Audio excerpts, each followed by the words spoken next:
오늘 말씀의 제목은 신앙을 포기하고 싶을 때라는 그런 제목입니다. 신앙을 포기하고 싶을 때를 많이 순간순간 그런 경험과 그런 느낌이 우리에게 살면서 많이 다가옵니다. 그래서 교회를 떠난 사람들을 공통적으로 왜 떠났는지를 분석해 보면 대개가 첫 번째가 교회를 떠난 그 이유가 너무나도 하나님께서 하나님 앞에 기도도 하고 물질도 드리고 시간도 드렸는데 예수를 믿었는데 내가 사는 그 고난이 가시지 않고 더 가중되고 그 고난이 끝나지 않은 것에 대한 불만입니다. 그래서 이럴 바에야 그만두고 싶다. 그래서 그만둔 사람들이 상당히 많은 것입니다. 그래서 교회를 떠난 사람들은 그들의 나름대로 왜 고난을 그렇게 참지 못했냐, 우리가 그렇게 간단하게 말할 수 없습니다. 왜냐하면 각자가 겪는 고난이 그만큼 무겁고 힘겹기 때문에 그렇습니다. 그래서 이해는 하지만 그러나 좀 안타까운 것이 있는데 그건 뭐냐면 그 고난을 피하려고 갔어요. 하나님을, 교회를 떠나고 하나님을 떠났습니다. 하나님을 다시 보지 않겠다고 떠났습니다. 그러면 그 고난을 완전히 피하는 대책이 있느냐 이거예요. 그래도 교회 안에 있고 주님 안에 있을 때는 그래도 주님께 기도했고 주님 앞에 내 마음을 하소연했고 그래도 기댈 수 있는 그분의 의지의 대상이 분명히 하나님이라는 그분이 계셨는데 교회를 떠나고 그 하나님과의 소통할 수 있는 그 공동체와 하나님과 소통할 수 있는 그곳을 내가 떠나버리면 그것마저도 없기 때문에 더욱더 고난이 가중된다는 것입니다. 오늘 이렇게 힘들어하는 우리와 로마 교인들에게 하나님의 성령을 받은 사도 바울이 말해주고 있는 것입니다. 그래서 여러분이 신앙을 포기하고 싶을 때 우리가 어떻게 해야 되느냐 하는 것을 오늘 말씀을 통해서 우리에게 알려주시는 것입니다. 18절에 보면 이런 말씀을 하십니다. 대뜸 나는 현재 우리가 겪는 고난은 장차 우리에게 나타날 영광과 비교하면 아무것도 아니라고 생각합니다. 이 말씀을 하십니다. 지금 여러분이 겪는 고난, 그 고난을 각자가 들어보면은 구구절절 정말 힘듭니다. 그리고 다 각자가 겪는 고난이 자기가 제일 힘들다고 생각할 수밖에 없습니다. 왜냐하면 다른 사람을 생각할 여분이 없기 때문에 내가 제일 힘든 것입니다. 근데 이 힘듦은 오늘 하나님이 말씀하시기를 네가 힘든 그것이 네가 앞으로 장차 다가올 하나님의 영광에 비하면 그것은 비교할 수 없다는 거예요. 비교할 수 없다. 내 고난의 크기가 이렇게 크는데 그것에 비하면 하나님의 영광은 그걸 딛고 견디고 넘어서서 받을 그 하나님의 큰 영광은 이와하고 비교할 수 없는 어마어마한 것이다. 여러분 이게 느껴지고 믿어지십니까? 하나님이 그렇게 말씀하시는 겁니다. 우리는 코앞만 보고 내 현실의 그 앞에만 봐서는 안 됩니다. 신앙은 미래를 보는 것이고 신앙은 천국을 보는 것입니다. 그래서 그것과 비교하면 이거 너무나도 작다. 오늘 이 말씀을 우리가 믿어서 우리가 겪는 고난 앞에 이 말씀이 큰 위로가 되시기를 주의 이름으로 축복하는 것입니다. 영광이 더 크답니다. 그런데 영광을 큰 우리에게 주님이 이 말씀을 설명을 하시면서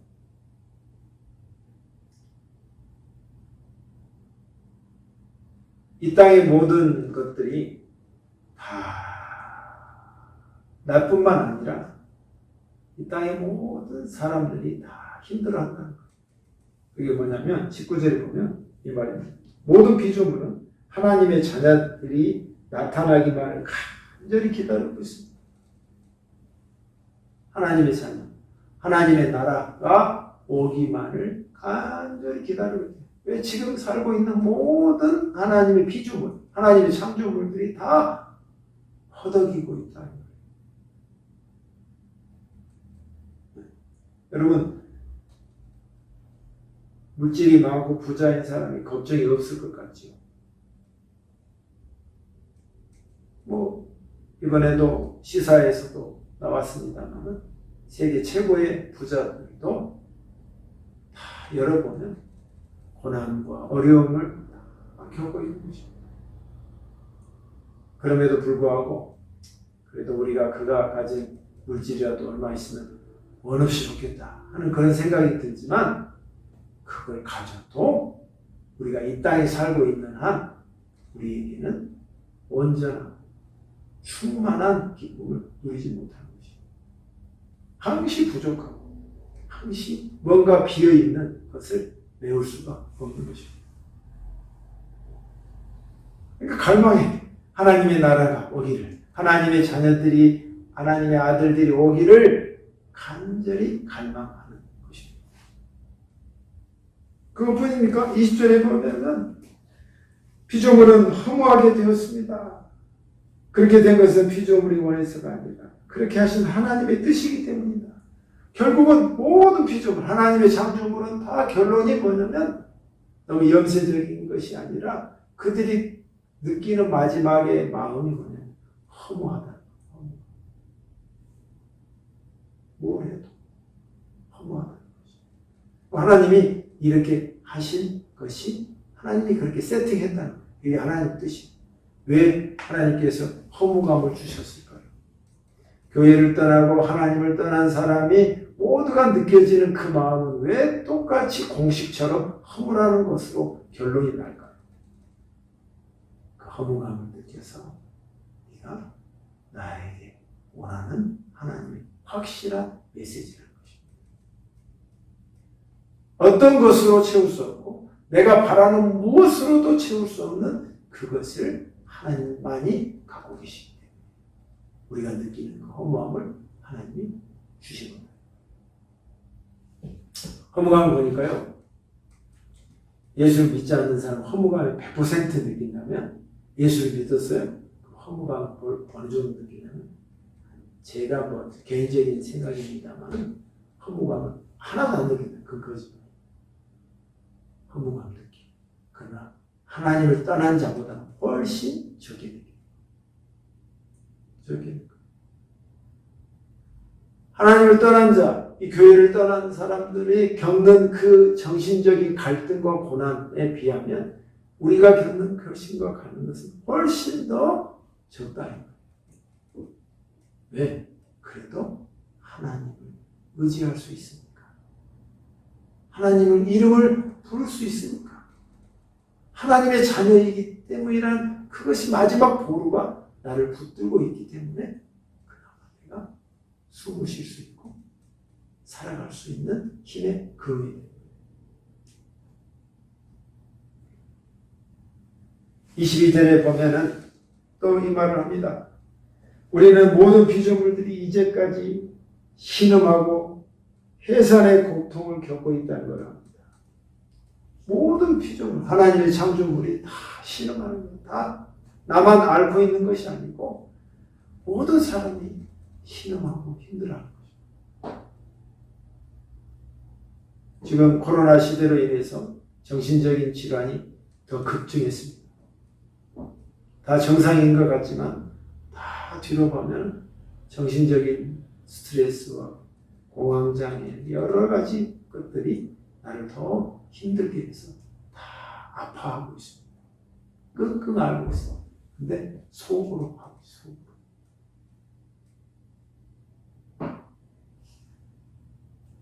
이런 모든 걸 겪고 있는 우리에게 주님이 말씀하시기를 지금 네가 겪는 고난은 앞으로 다가올 하나님의 영광에 비하면 비할 수 없다. 한마디로 깨끗하게 정리해 주시고 여러분 이 기간을 주님과 함께 잘 견뎌야 할 줄 믿습니다. 두 번째입니다. 우리의 신앙을 포기하고 싶을 때 우리가 어떻게 해야 되는가? 24절에 보면 이 말씀을 하시네요. 우리는 이러한 소망으로 구원을 받았습니다. 눈에 보이는 소망은 소망이 아닙니다. 보이는 것을 소망하는 사람이 어디 있겠습니까? 우리 각자에게 하나님께서 말씀해 주시기를 너에게 소망이 있다는 것, 희망이 있다는 것입니다. 여러분, 이 희망을 부여잡고 살겠습니까? 아니면 나는 희망이 없다 하고 살겠습니까? 주님이 과감하게 이 말씀을 하시네요. 소망은 보이는 것이 소망이냐? 보이는 건 소망이 아니야. 보이지 않는 것이 소망이야. 지금 눈에 보이는 것은 희망이 아니라는 거야. 눈에 보이지 않기 때문에 그게 희망이고 소망이다. 우리가 예수 안에 있으면 이 소망과 희망의 눈을 크게 떠야 할 줄 믿습니다. 내 소망이다.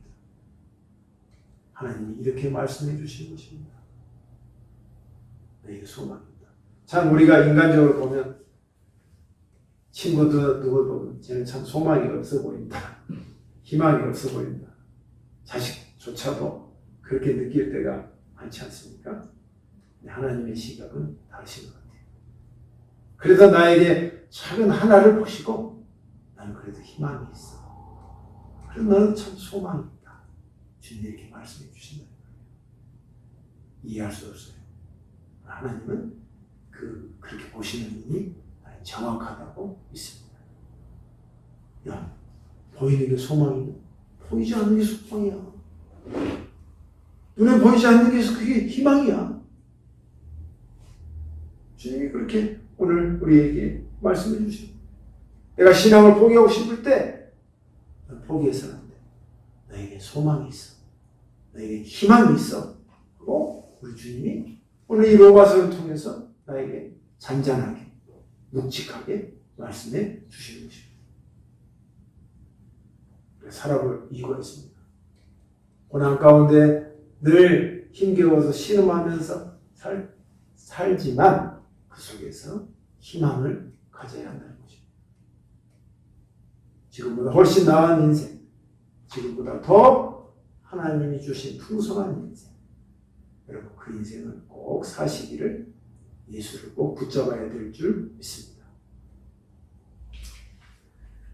마지막으로 세 번째인데요. 우리가 신앙을 포기하고 싶을 때 세 번째 우리가 붙잡아야 할 근거는 무엇이냐면 26절을 말씀하고 계십니다. 이처럼 성령께서는 우리의 연약함을 도와주십니다. 우리는 무엇을 기도해야 하는지 모르지만 성령께서는 말로 다 표현할 수 없는 간절함으로 우리를 위해 중보 기도를 하십니다. 아멘. 하나님이 우리의 약함을 위해서 주님이 나를 위해서 기도하신다는 겁니다. 성령께서 예수님이 하나님의 우편에서 나를 위해서 중보 기도하신다는 거예요. 여러분 이 말씀이 믿어지십니까? 잘 가슴에 안아줘. 제가 예전에 15년 친구들의 부목사로 있을 때 어떤 분이 저한테 다가왔어요. 대뜸하는 거예요. 목사님, 기도해 주셔서 너무 감사합니다. 그 뜻이 이루어졌어요. 저는 그냥 제 있는 그대로 저 기도 안 했는데요. 그렇게 말했어요. 그러니까 그분이 얼굴이 사색이 딱 되면서 그다음부터 저한테 인사를 안 하더라고요. 목사하고 사람은 기도 요청을 받아 깜빡 잊을 때가 있고 기도하기가 쉽지 않아요. 제 기도도 겨우겨우 하는 사람들인데 어떻게 남의 기도가 쉽게 하겠어요. 솔직히 이해합시다. 그런데 주님께서는 내가 너를 위해 기도한다. 내가 너를 위해 중보기도한다. 그 말은 믿을만 하는 거예요. 주님이 말한 대로 하나님께서는 거짓이 없으시기 때문에 진짜 나를 위해서 기도하신다. 그 기도하는 증거가 뭐냐면 여러분이 아무리 세상 바꾸되고 나쁜 하나님이 바라지 않는 나쁜 가운데 형상과 장소에 가더라도 문득 생각나게 해요. 내가 정신을 차려야지. 하나님 앞에 가야지. 내가 그래도 기도해야 되지 않나? 하나님 말씀을 내가 그래도 한 장에서 읽고 내가 무슨 일을 해야 되지 않을까? 그런 마음을 탁탁 심어준단 말이에요. 마귀가 나에게 나쁜 행동과 하도록 유도하기는 하지만 성령께서 내 영혼의 문을 두드리신단 말이에요. 그게 성령께서 나를 위해서 기도하신다는 증거예요. 아, 나를 버리지 않으셨구나. 내가 설사 교회를 떠났다 할지라도 하나님이 나를 다시 부르시는구나 하고 느낄 수 있게끔 주님이 기도하신다. 저는 예전에 이런 설교를 들었을 때 설마 그럴까? 에이, 하나님은 어떻게 이 많은 인구의 사람들을 다 기도하실까? 하나님, 내가 생각하는 그 하나님보다 더 크신 하나님을 알았을 때 아, 하나님은 나를 위해서 기도하시겠구나. 그것이 가슴으로 느껴졌어요. 아니, 가깝게 그걸 우리가 스몰라이즈 해봅시다. 부모가 자식을 위해서 기도하지 않는 사람이 누가 있어요? 하나님, 우리 아들 잘 되게 해주세요. 우리 딸 하는 일마다 잘 되게 해주세요. 기도하는 부모가 누가 있나? 나쁜 짓 하지 않고 올바른 길로 주님과 함께 그 길을 가도록 도와주시옵소서. 기도하지 않는 부모가 누가 있나? 그처럼 우리 아버지, 영적인 아버지, 우리 하나님이 내가 옳은 길을 가도록 이 고난 가운데서 이 일 잘 견디도록 성령께서 기도하신다. 제가 저기서 잘 이기도록 하나님 도와주소서. 그 기도. 그러면 이 말이 틀린 말이 아니고 떠 있는 말이 아니고 멀찍이 있는 말이 아니고 바로 실제의 말이다. 그게 하나님의 말씀입니다. 오늘 주님께서 우리에게 말씀하십니다. 네가 신앙인을 포기하고 싶을 때 그러니까 지금 겪는 고난보다 다가올 영광이 훨씬 크다는 걸 네가 알아. 그리고 나는 네가 보이기는 아무것도 보이지 않지만 나는 보인다. 너에게는 희망이 있다. 소망이 있다. 세 번째, 나는 너를 위해서 기도한다. 그거 말씀하시는 거죠. 이 말씀을 우리가 부여잡고 나갈 때 주님이 말씀하십니다.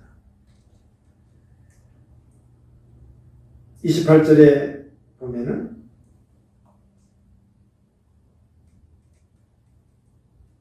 우리는 하나님께서 모든 일을 하나님을 사랑하는 사람, 즉 하나님의 목적을 위해 부르심을 입는 사람들을 들의 선을 위하여 하신다는 걸 알고 있습니다. 하나님께서 모든 일을 하나님을 사랑하는 사람, 하나님의 목적을 위하여 부르심을 입는 사람들의 선을 위해서 하신다. 이 말이 뭐냐면 네가 지금 이 자리에서 하나님을 진짜로 네가 사랑해봐. 그러면 내가 너를 위해서 일하겠다. 그 말씀하십니다. 그냥 하는 척 하지 말고 네 마음에서 나를 정말 사랑하는 마음으로 해봐. 나를 사랑해봐라. 그러면 내가 너의 길을, 너를 위해서 내가 일하겠다. 주님이 말씀하신다. 제가 이번에 성경을 보다가 하나 깨달은 게 있는데, 하나님 성경을 읽고 기도하고 이런 것들이 어떻게 보면 저한테는 모든 사람이 느껴집니다만 좀 부담스러운 것이 사실입니다. 근데 그게 부담이 아니라 하나님과 즐기는 거예요. 하나님과 노는 거예요. 하나님과 노는 거예요. 우리가 다른 거 잘 놀잖아. 하염없이 시간을 다 써서 놀잖아. 그거는 시간 가는 줄 모르잖아. 유튜브 보면 언제 30분, 1시간 가는지 모르잖아. 그렇듯 방향만 바꿔서. 그거는 결국 끝은 허무함으로 끝난단 말이야. 그걸 하지 말란 얘기가 아니고. 그러나 하나님과 함께 즐기고 하나님과 함께 노는 거예요. 하나님과 함께. 그 속에서 즐김과 기쁨을 얻는다면 이게 하나님을 사랑하는 것이고 하나님이 여러분을 위해서 일하신다. 고난으로 끝나지 않고 그것이 기쁨으로 여러분에게 힘으로 느껴지는 것을 피부로 가깝게 느끼게 된다는 것입니다.